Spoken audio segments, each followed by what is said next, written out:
So as I travel around the country, there's a lot of brothers and sisters who I got great content. That means nothing, nobody's paying for it.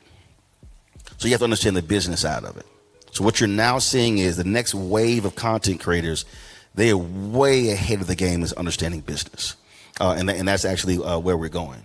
And then now with AI and everything, it's going to be even more important how authentic you are with your audience. Is going to be hugely crucial. So, I tell people right now, the old model is gone. The gatekeeper model is totally gone. They cannot control it. That's why all these media people are pissed off with Vice President Harris, because she doesn't need to sit down with MSNBC or CNN. She doesn't need to. Their audience right now, Fox News' average viewer is 70 years old. MSNBC has the youngest average viewer that's 65. So if she's doing Call Me Daddy podcast that reaches 5 million downloads a week, you would have to do Jake Tapper's show on CNN every day for 2 straight weeks to hit 5 million people.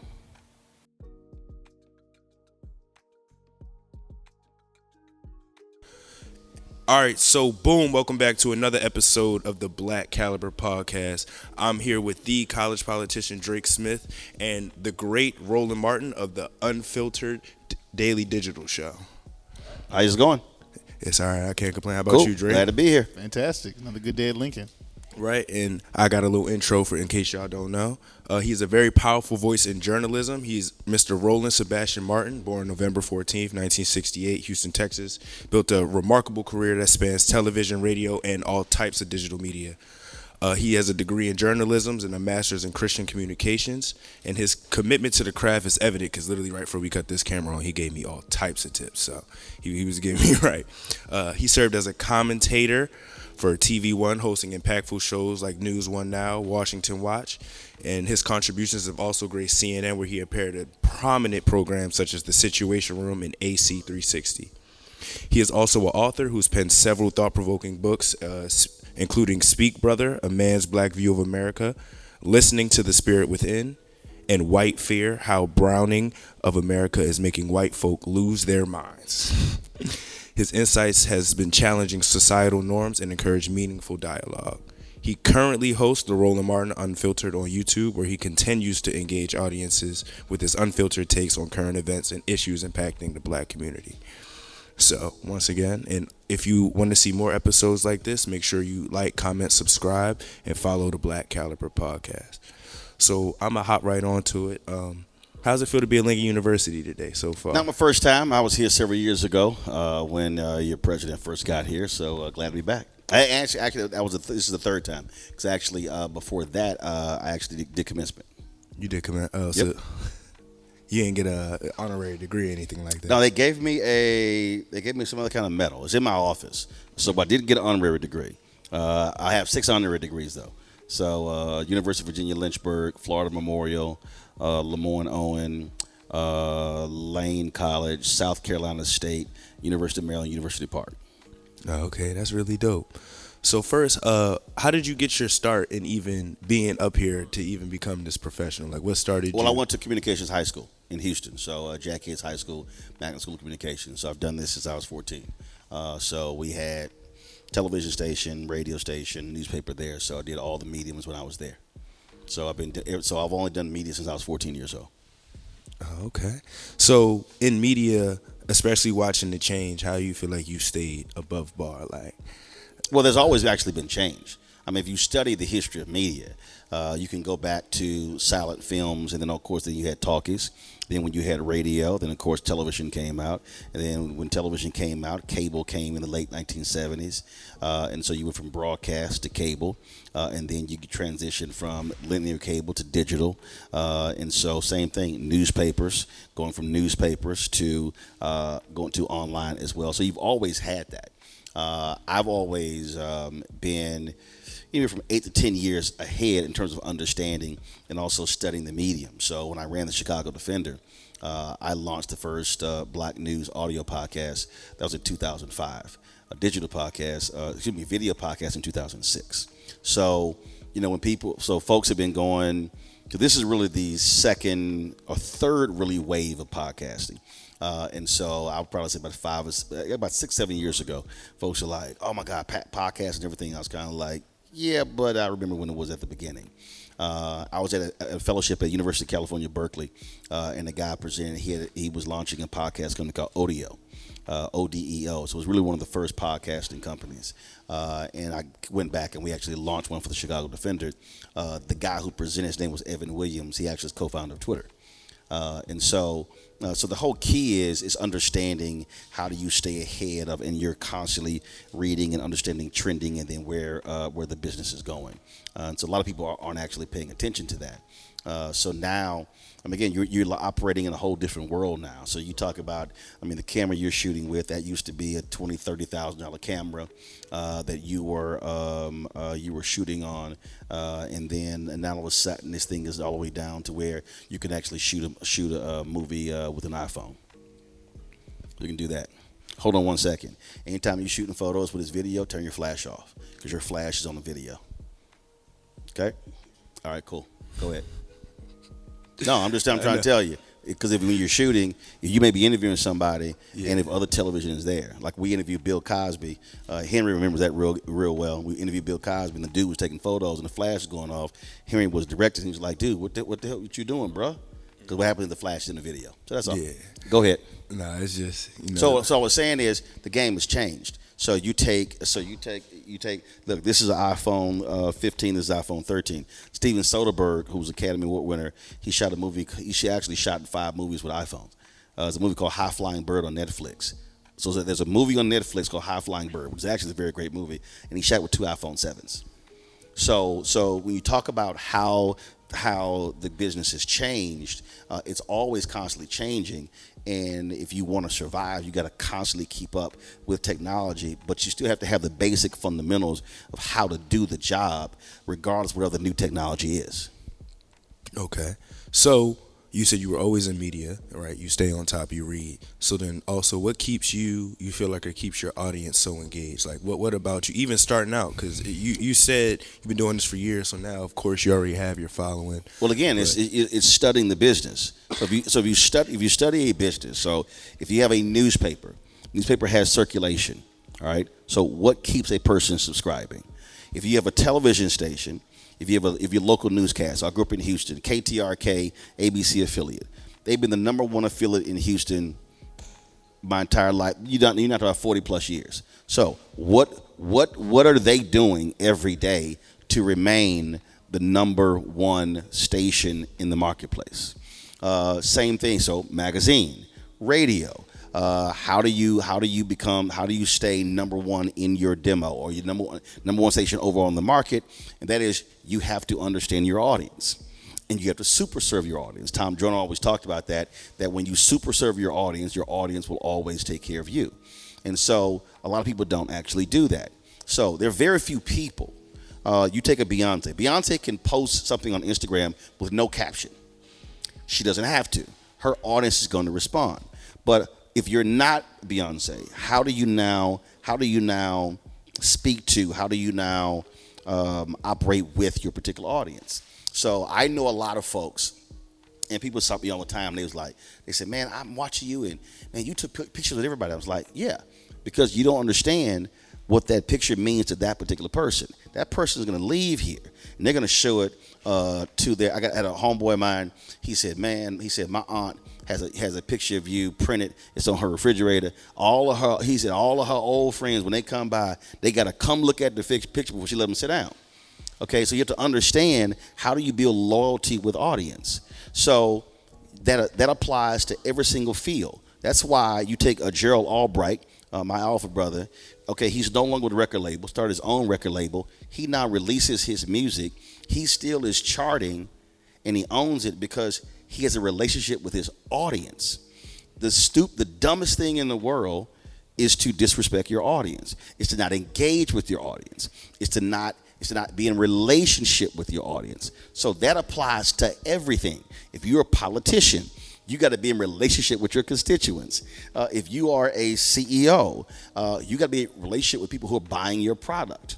And so that's the thing that people don't understand. They don't understand that you have to build relationship with your audience, and then your audience is like, hey, wherever you go, I'm rolling with you. So when you go from this network to that network, they follow. When you go from here to here. In 6 years since I launched this show, September 4th, 2018, we've had 31,000 people give to our show, approaching $3 million. I don't send swag. So this is not like NPR or PBS where, hey, send $100 and we're going to send you a cap and a mug and a bag. No, I actually said to the audience, I'm not sending you swag. Every dollar that you send to us is going into the show. I probably had maybe 100 people who wanted their money back. They said, well, I'm not getting anything. But the other 31,000 said, I am getting something. I'm getting the show. I'm getting the content. That doesn't happen if you don't have a relationship with your audience. And so that's the thing, that's what you do. That concept, show me an artist who has been in the game 20, 30, 40, 50 years, and they can still sell out venues. That means that they maintain a relationship with their audience. It's the same thing, it all applies. I'm sorry, my mind started running. But so you're saying maintain. So if you're smaller and you're not at a point, like you said, you're not Beyonce, and let's say you only have a couple hundred people following. But how did you get a couple of hundred? You didn't start with a couple of hundred. Yeah, you started at zero. You started with zero. Yeah. So how'd you get a couple of hundred? All of a sudden, people are hearing about you. You're speaking or you're doing whatever that interests them, and now you're building upon that. But you're also not disrespecting the 200. You're sitting here going, so all of a sudden, if you go from 200, and let's say you now got 2,000, again, you're not saying, okay, well, first 200, y'all don't mean anything to me because now I've got 2,000. No, you still are in relationship with them. So then that's when you meet somebody, hey, man, I follow you. Okay, how do you correspond with them? How do you talk to them? How do you greet them? Okay, last night, brother came to our show in Philadelphia. He had on a Roland Martin Unfiltered shirt. He had the book on his iPad, and he's like, he said, man, people kept asking, was he, because all my crew had the gear on. He's like, no, I'm just a fan. And so again, that's what you do. I'll tell my fan base, hey, if you buy our shirt, send me the photo, email it, or post it on social media, and then I'll repost it. So again, it's understanding how you have to build relationship. We're now living in a world of authenticity. And authenticity means your audience, the public, wants to know how real are you, how accessible are you, and not trying to be fake. So when you are real and genuine, and they know it and they see it, they say, I'm gonna rock with you. And so now all of a sudden you build upon that. You build upon it. So my audience, and as a movie called The Insider, it's about the whole CBS battle with Big Tobacco. And there's this great scene where Al Pacino is playing the producer of 60 Minutes, Lowell Bergman. And he says, Lowell Bergman, 60 Minutes, I wonder if my calls get returned if that's not at the end of my name. So he's sitting here thinking, if I'm not with 60 Minutes, then I can't necessarily call folks. Watching that movie, I said, that's what I'll never do. Meaning, if I, Roland Martin, call, that's all I need to say. I don't need that other thing in the back of my name. So I don't need 60 Minutes. So if I look at my history, so when I call, it's not Roland Martin, CNN, Roland Martin, TV One, Roland Martin, Tom Joyner Morning Show. Now, when I'm at those places, that's a part of it, but what happens when you leave? You're no longer there. So if you have built your name and built your credibility, and people understand integrity, then your whole deal is, when I call, we said we're going to do the show in Philadelphia. I said they were organizing where we're going to go. They had me down some Penn State something in a suburban camp. I was like, why am I going there? It was 13% black. I said, why am I going there? I said, no, I'm not doing that. So I booked two other churches. And then I said, y'all don't have me going to Cheney? So I pulled a map up. I see where Cheney is. I see where Lincoln is. I was like, you know what? We're going to go to Lincoln. So what did I do? It was a good choice. Yeah, but what did I do? First, I called the president's office. This is exactly how the conversation went. Answered the phone, president's office. Hi, this is Roland Martin. Can I speak to the president? They put me through. Now, because of who I am, what I've done, that's all I need to give. I didn't say, oh, this is Roland Martin, Black Star Network. No, my name is all I needed to give. That is what happens when you build a relationship. So you folk know, oh, put him through. We did a show in Dallas. I think Anthony was with me. We did a show in Dallas, and we were going ahead to Houston, and we had left late, and so we were like, you know what? Let's do the show from Prairie View. We were driving. I called, yo, Roland Martin, I'm coming through. I want to do the show from my campus. Okay, not a problem, Mr. Martin. Boom, boom, boom. That's all it was. That only happens, one, when people know you, trust you, know you are a voice of integrity and character. If you don't have that, no, you can't do your show here. No. We don't want you on our campus. So that's what I'm talking about. That's also what I mean by relationship with your audience. When your audience trusts you, they said, oh yeah, we'll rock with you. Boom. Come do your show on a moment's notice. That's how that works. So with I have a question. All right, perfect. So you're doing all this, you've been around the block, and we see, commentators come and go, right? Do you ever think, once you retire, or if you ever retire, do you think you would teach? Right? You ever think you would offer class? No, but I teach now. Okay. So you gotta understand first of all, you also gotta understand the difference. There are people who are commentators, but I'm a journalist. So I'm trained at this. It's a bunch of people out here, they just talk. They're not trained at it. And that's not dissing them, but that's simply not in terms of how they operate. So when folks say, oh, Roland's talking head, no, I'm not. I'm a journalist. So what's behind that? And so although my show, is subjective, meaning I give opinion, so it's not objective, meaning not general news, I'm still at my core a journalist. So you have that. But it's also teaching. In fact, a month before Maya Angelou died, they had an unveiling at the National Portrait Gallery. And then at the Museum of African Art, they had a birthday celebration of her afterwards. So we were there, and I did an interview with her. And I was talking to her, and I made a comment about two of my sisters, my brother being teachers. One was a teacher aide. I said, I'm the only one who didn't teach. And she says, no, you are a teacher. She says, I watch you. You teach every day. So it was really the first time I thought about what I do that's also teaching. And I've had numerous people. I was in Birmingham, and the sister, I had a book signing, and the sister, she presented me with a blanket, and she said that she was homeschooled. And she said, my mom made me watch her show every single day. She says, you were my history teacher. So what happens is, so when you look at the show, there's some shows that you look at, most shows you look at, and they're talking about the news. But no, we're actually using it to educate people, teaching folk to understand politics, civics 101, understand how these things work. And so many people, they say, man, I learned so much from your show. And so when you now think about it that way, you now change.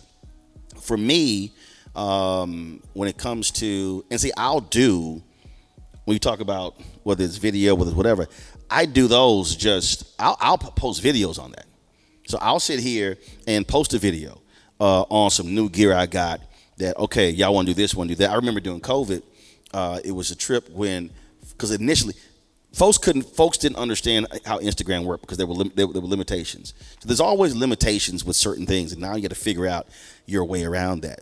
So during COVID, folks didn't understand that they didn't understand how the app worked if you were by yourself and then you were doing audio. If you ran a line into your phone or you were talking, they didn't realize that when you brought somebody else into a video chat, it actually changed the audio. So one day I was playing music. I remember I was playing music one day, and I was playing, and Fred Hammond jumped on, and I brought Fred in, and it totally changed the audio, and so the music was totally distorted because of how the app worked. So that's why when Teddy Riley and Babyface did their verses, why it was all messed up, because they need to be in the same place. Babyface was at his house. So the vision that Teddy Riley had actually is what verses later became. So Teddy was trying to do a whole live show where you got live switching and not just you sitting in front of a camera. But he didn't realize the audio piece. And so I remember folks, and I remember doing verse, people like, why don't y'all call Roland Martin? Because he understands how the audio, because they hadn't tried it, tested it, gone through all those different pieces, understand how that works. So I do that all the time. I'll post stuff, and I'll say, by this. I've had people, my man John Hope Bryan, he's always like, Roland, man, you need to do a master class, you need to charge people. I was like, nah, I'm good. Because it's not about, for me, how I look at knowledge. Knowledge for me is not about, I got it, so now I'm going to charge you to come get it and do a class. One, that's a whole other business. This is my primary business. I'll just do that anyway. I've taken people who I know, walked them through how to build out their YouTube stuff, how to build out whatever. But I'll drop stuff like that all the time. And even when I go places. So I remember I was at Grambling, and they had a student journalist. She's about to interview me, and I was kind of like, we ready? She's like, yeah, we're ready. I said, we ready? She's like, you sure? I was like, but your camera not on. I'm like, I don't see the red light. And how she was standing, how she was holding the microphone, all this sort of stuff like that. And so I was sitting here like coaching and teaching it right there. And see, some people get frustrated, or they should be saying, hold up, like, I'm actually being taught how to do this by somebody who's been doing this for a very long time. So you can receive it in multiple different ways. But that's how I look at teaching. I just don't, and I was an adjunct professor for a couple of semesters. And I if it was a classroom setting, it probably wouldn't work, because the way I operate is, if you aren't interested, I'm not gonna talk to you again. I've worked on places, and person comes to me, they show an interest, they say, hey, I want to do this. Okay, you want to do this. Now we start talking, then all of a sudden you ain't doing anything. I ain't gonna talk to you again, because what you did, first of all, what you did was you wasted my time. And so now I've invested time in you, and you're doing nothing with it. So if I was it would be hard for me being in the classroom if I've got 25, 30 people, and 3 really, really wouldn't want to learn the business, and the other 27 don't, they ain't gonna go well.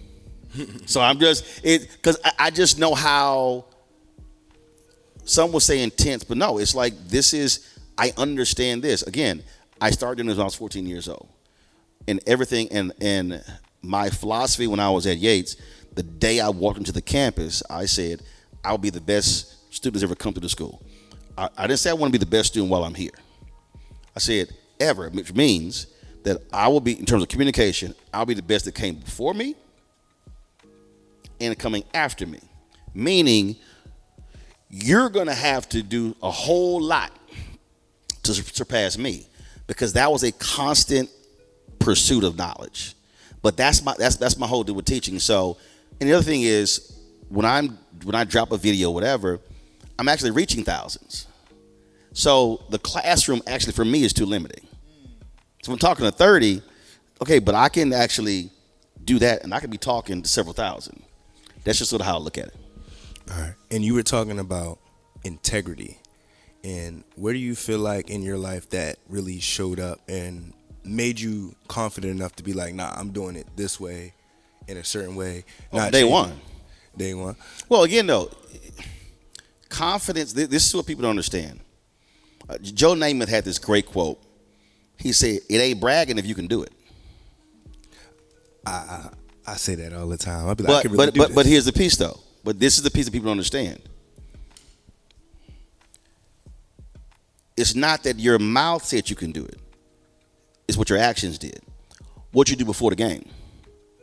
Warm up. See, that's no, not warm up. No. The work that you put in before the game. See, that's the mistake that people make. If you watch any of these documentaries, I love the Redeem Team documentary where cats went out, they came back from a night out at 5 a.m. and they come up to the lobby. Kobe's in the lobby, dressed to go work out. And they were like, bruh, it's 5 a.m. He's like, yeah, I know. He was going to work out, breakfast, lift, back to work out. And what ended up happening was those other cats slowly got on his schedule because they saw the work that he was willing to put in. The problem for a lot of folk is they don't want to put the work in. They don't actually want. I can't tell you how many people I've worked with, and I've said to them, that's a C300 camera. I'll say, go get that manual, sit down, learn that camera. Don't even go out and shoot anything. Just sit down and literally learn everything about the camera. Learn all the different pieces. Now take it out. Now go shoot. Now go test different things. This is probably how 9.8 out of 10 people think. I ain't getting paid for that. But they're not understanding. You're actually learning the camera. So what then happens is, if I now know that you learned that camera, I'm now going to bring you on the road. That also ends up you be getting paid. See, we're operating in a world now where folk want to get paid right now for everything, but they don't know nothing because they haven't done nothing. So for me, perfect example, when we walked in here, my guys, they set the table up, and I said, why we set the table right in front of the stage? Because if I take a wide shot, you're all in the shot. And I said, why isn't that table set up over here, set out of the way? Well, that's because our snakes are 25 feet. And I said, okay, so our remote snakes are 25 feet, and our studio snakes are 100 feet. So how many other snakes do we have? They said, what is that 25 feet? I said, so we need 150-foot snakes. They're like, yeah. So I said, well, I paid for all of it. I said, where do we get our snakes from? Well, the guys in Florida custom built our snakes. Okay. I was like, what's his last name? I sent him an email. I said, I need 750-foot snakes made. Because again, I'm sitting here going, well, I always set up in front of the stage. Now, from an audience standpoint, that's why that camera is all right here, because they're 25-foot snakes, which means the audience can't be in these spaces. But these 150-foot snakes, I knock them with that camera back there, and now I have a cleaner shot. But that's literally just sitting here walking through. So I wasn't questioning, why you put the table right there? I want to know, why is the table there? What are my limitations? And now I'm going to fix what my limitations are. So same thing, our live view unit. Yesterday, signal dropped. Actually, it was day before yesterday. I said, yo, did we not? I said, where's the Ethernet cable I bought? I bought a 400-foot Ethernet cable. I was like, did we bring it? No. Why didn't we bring it? The reason I bought the 400-foot Ethernet cable is because when we were in Tennessee, then we had an issue with a signal. And then we had to plug up, and then the Ethernet was actually upstairs, and we had to move the table in the back, drop the cable right below, because that's as far as it can reach. So how I'm going, why wouldn't you bring the 400-foot cable? For me, all that comes from my grandmother had a catering business. So I catered from 7 to 30. So sometimes we had 3 weddings in a day. So you had to pack everything in the van for a day. So you had to pre-plan. So the weddings were on Saturday. Well, the work that you did Monday, Tuesday, Wednesday, Thursday, Friday position you for Saturday when it's time to do the wedding. So if you didn't actually have a schedule, if you didn't actually have a format of all the things we need, so if we got this wedding, are they dishes, are they plastic, silk flowers, real flowers, owl runner, no owl runner, what tablecloths do they have, what tablecloths do they have, what pins are they using with the tablecloths, all that stuff goes into it. It's the exact same thing with all of this. So the work that you put in before the event is going to dictate, more than likely, how the event goes. And that's the mistake that people make. They don't want to put that work in. They don't want to. So again, a cat can say, Kobe didn't have to be working out at 5 o'clock in the morning. Practice was at 9. He could slept till 7:30, but he wasn't trying to be average. Now, if you want to be average, go right ahead. So there's a difference between being average, good, and great. Most folk don't remember. You can't, if you say, bring up an average ball player. It's a lot of average ball players. People remember great ball players. Great ball players is dictated by the work that they actually put in. And the worst thing that I believe, and I've seen this in sports, I've seen it in everything. The worst thing in the world for me is to see somebody who is immensely talented, but they have no work ethic. Because your talent only goes so far. Because what then happens when you come upon 5 other people with talent? Now it's 5 of y'all with talent. Now who's going to stand out? That's why when I was at CNN, I was never worried if we sat on a panel. I don't care if it's just a panel we're speaking on something. If somebody says, Roland, it's going to be 5 people on the panel lasts in 20 minutes. That's fine. I know if I only speak for a minute and a half, my minute and a half will be remembered. But see, that's all here. But that's also preparation. So some people, they need 15 minutes to make their point. I don't need 15 minutes. But again, though, that's the work that you put in. A lot of folk don't want to do that work. They don't want to study the different things. They don't want to study how these things work. They don't want to understand, okay, well, let me figure that out. Well, why are we doing that? Because they don't want to actually ask all of those questions. And the greatest mistake that this generation makes is this here. If I was talking to him, 9.9 out of 10, where you were sitting, if I was talking to him, would do this here. They would be sitting here. Now, they wouldn't be listening to me talk to him and instruct him. Their minds would immediately go somewhere else and go, well, he's not talking to me, so let me go ahead and fill my time. As opposed to, no, let me sit here and listen to what he's saying to him, because I can actually learn from him. It's no different than, let me sit here, let me watch how you move. Let me watch how you pack. We were in Philadelphia, this brother, he was shooting with his other brother, and I got some in my bag, and he was like, damn. He literally saw how organized my bag was. He was like, man, you got it. I was like, precisely. I didn't open it up, and there's just a bunch of stuff in it. It is completely organized. And he was like, dang. But same thing. So now he's sitting here going, okay, well, what's that? Like, how did you organize that?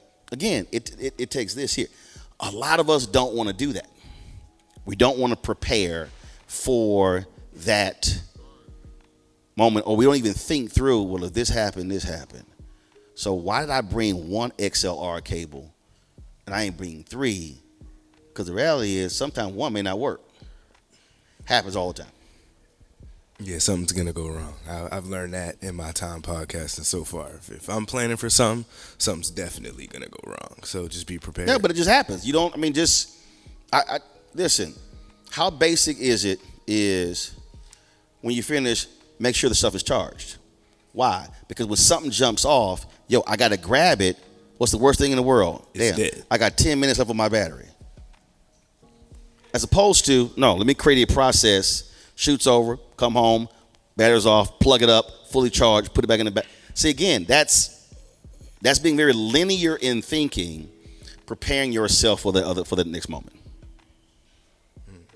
Wow, this was a master class. Wow, It really probably was. your best podcast. I know. I love it though. Like I'm soaking it up.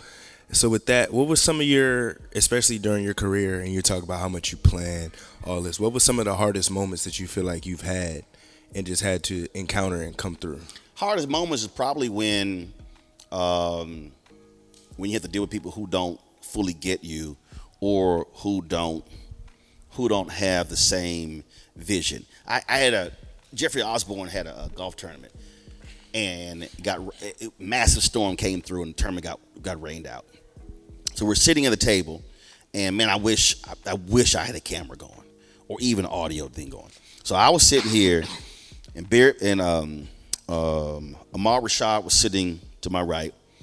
Eddie Levert was sitting right here. Barry Bonds was sitting right here. And Sugar Ray Leonard was sitting right here. And the whole conversation was about greatness. Because Eddie made a point. I had said something to Eddie about when he did Oprah's Legends Ball. And she got up and she didn't want no slow music. She only wanted all fast songs. So made them change their set. Eddie was hot. I was there. I was like, I turned to my wife, I was like, Eddie is pissed. I mean, I know Eddie. I'm like, Eddie is pissed. And he was. And so I brought it up. And so we started talking. He was like, and so then that led to him and said, he said, Roland, you the smartest cat on TV. So then we just so they start talking about me doing television. And then all of a sudden, Ahmad starts talking about, again, the things that require to be an all-pro wide receiver. And then Eddie starts talking about what it means to be a rock and roll Hall of Famer. Barry Bonds then says, hey, he says, I can teach you 2 out of 10 things to be a great hitter. He said, but I can't teach you 10 out of 10 because your brain cannot handle all 10. And then Sugar Ray Leonard starts talking about it. As a matter of fact, Sugar Ray Leonard said, Roland, you've been a great boxer. I was like, man, what you talking about? He said, no, last night we were on stage. He said, man, I saw how you were dancing. And he said, I know he's going to trip. So he was watching me dance. He wasn't watching me dance. He was watching the footwork. And he was then looking at the footwork and then saying how you need great footwork in boxing. And so it was just this great conversation, just talking about that. So the hard thing is when you see things and you see it coming, and you see what's like literally 3, 4, 5, 6, 7, 8, 10 years down the road, and you know it's coming, and you're dealing with people who are not paying attention and who are blowing you off.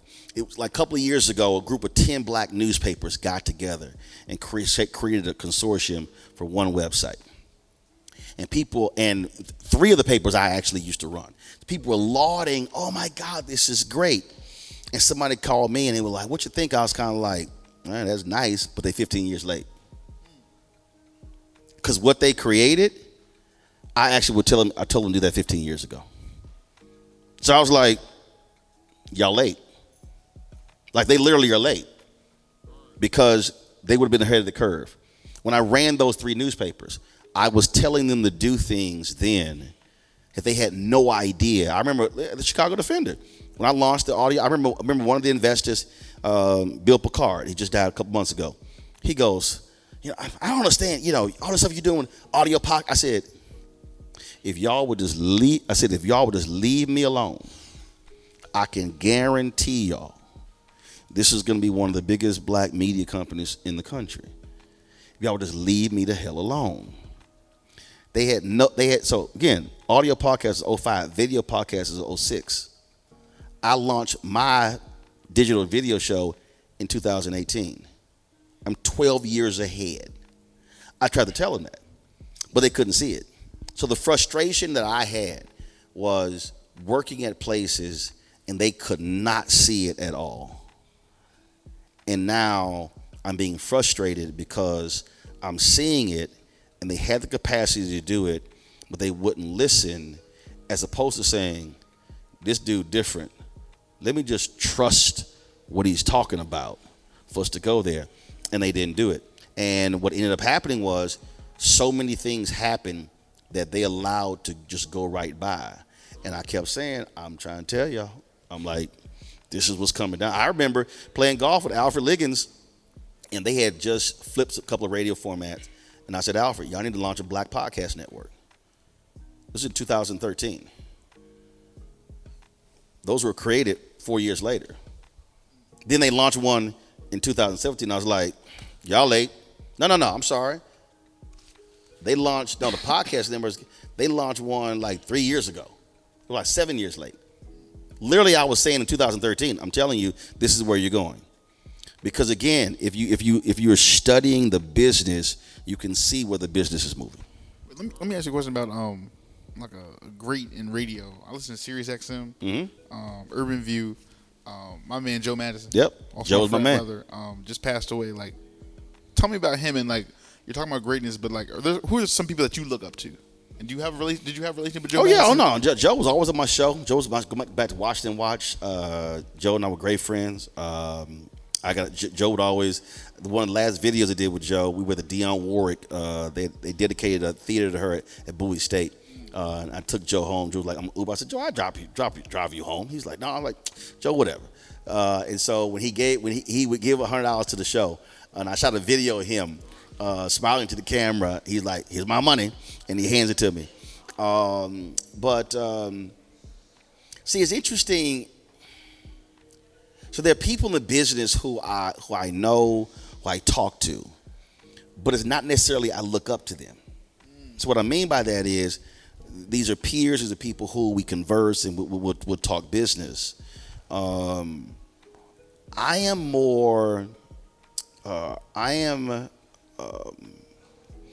different in that I'm looking at people in other areas.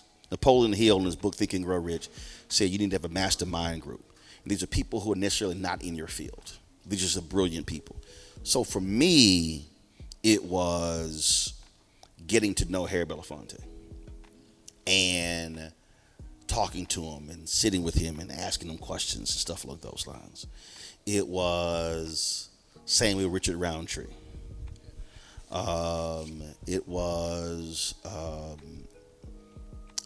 And again, so you take a Joe, we would always talk and converse about different things, what's going on in politics, stuff along those lines. So the relationships are different.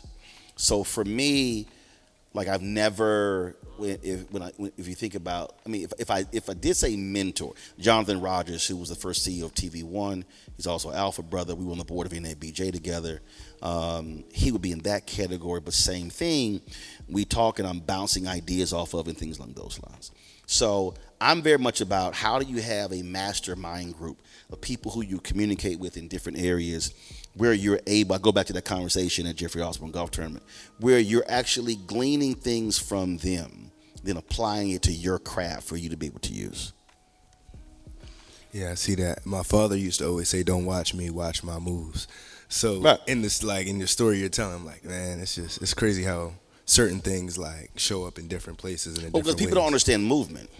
There actually, that was 60 Minutes did a thing on Jeff Gordon. Jeff Gordon, one of the top NASCAR drivers. So Jeff Gordon hired a guy and paid him $1 million a year to find him 2 seconds of a pit stop. That was his job. His job was to figure out how to shave off 2 seconds on a pit stop. Because 2 seconds on a pit stop, 2 or 3 times, is the difference between winning the race and losing. So a lot of times people don't understand studying and movement. Like I hate wasted movement. It happened yesterday. When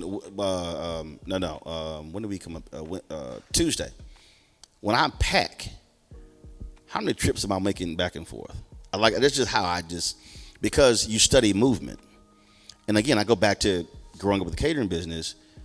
When you have finite time to set up for a wedding, just like you have finite time to set up in here, how much time do you waste doing certain things? So where do you place it?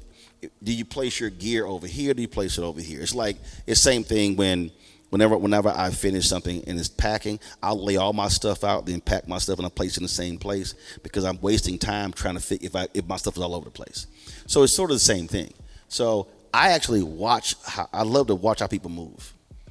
Watch how they move, how they set up, how they do certain things, and you can actually learn from that because how you create shortcuts and how you can do it faster and efficient. That's the most important thing in me. How can I be faster and efficient? How can I be faster and efficient So same thing when I'm purchasing gear, I'm looking at how small it is, how compact it is, how much fast it takes me to set up, to take down, because you're in those situations where you don't have time, and so that's just sort of just how my brain sort of works. And so I'm always sort of thinking that way in everything. So I actually hate looking at people waste movements. I mean, I'm talking about, I've said to my wife, my nieces, I'm like, why are you doing that? You literally did 3 trips, and you could have did that in 1. And they get mad at me. I'm like, because you literally just wasted movement. So just one of those things. Yeah, I can see that. I can definitely see that. And even how you were like watching and seeing certain things. Right, because if you got finite time. If you have an interview with somebody, all you have is 10 minutes. That's all you got. So the last thing you want to be doing is wasting time, and that person's like, now you got 9, now you got 8. Now you want to maximize your time. Okay. So you talk about being a student of the craft and all those things. So where do you see this going, the business going in the next 5 to 10 years? Oh, first of all, where we're at now, everything is now your individual brands and how do you build it. I'm not going to name the person, big time journalist. I tried to tell this person 6-7 years ago, launched a YouTube channel. YouTube channel. I'm like, okay, I'm trying to tell you. I'm like, okay. And so who's now on YouTube? NFL Sunday Ticket. YouTube is the largest video platform in the world. They're bigger than Netflix. So there are real businesses on YouTube. You got a kid, I forgot the kid's name. Dude, literally, a kid makes $20+ million a year opening toys. That's a business. You look at these other folks who are making, 20, 30, 40 million dollars on YouTube, who now are doing their own movies, doing their own game shows, all of a sudden they got their own product lines, and now they have their own merchandising. They literally built companies. You take what's the Paul brothers? Logan Paul. Yeah, same thing. But these are businesses built off YouTube brands. So now the question is, how do you now build and expand? So listen. I just saw a story the other day. OnlyFans. People on OnlyFans. But I'm saying business. Content creators on OnlyFans earn more money than the NBA earned. Really? I think it was like $6.6 billion. Dang. Okay, again, I don't care what your opinion of OnlyFans is.